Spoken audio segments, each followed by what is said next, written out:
Si vous me connaissez un peu, vous savez que je suis violoniste et que j'ai mis en place cette chaîne YouTube ainsi que mes lettres du mercredi pour aider les violonistes à progresser plus vite. Mais peut-être ignorez-vous que je suis également compositeur. Je compose depuis mon enfance, avant même de savoir lire la musique, inventant mes propres signes pour me relire. Mais rassurez-vous, depuis j'ai appris, lors de mes études au conservatoire à Paris et à New York.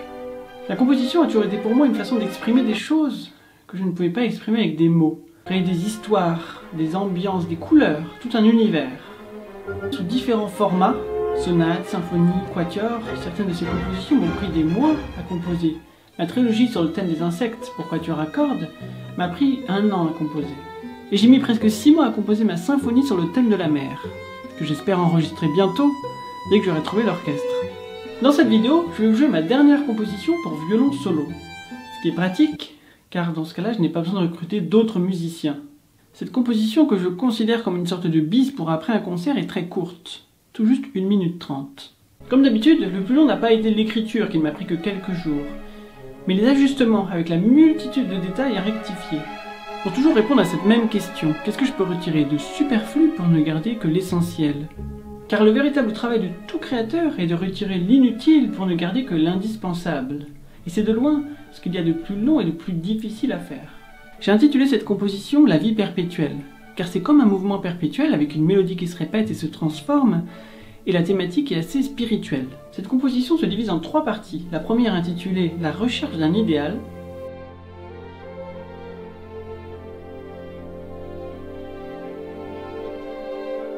avec le mouvement perpétuel qui fait référence à la quête, puis la deuxième partie après le silence qui s'intitule « Le lâcher-prise progressif », avec les rythmes qui commencent à devenir plus flexibles,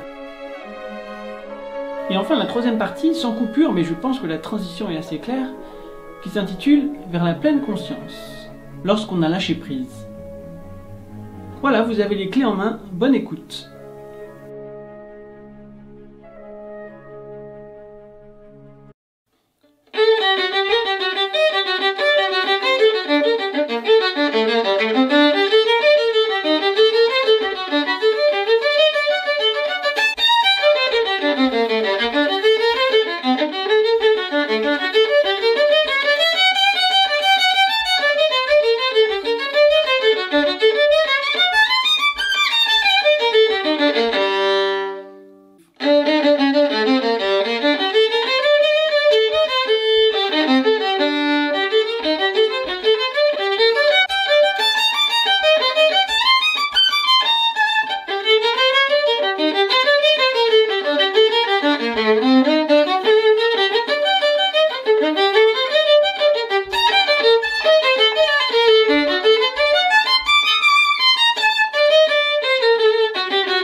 N'hésitez pas à me faire un petit retour dans les commentaires. Et si vous êtes curieux de mes lettres du mercredi, c'est le premier lien dans la description. Sur ce, je vous dis à très vite pour une prochaine vidéo.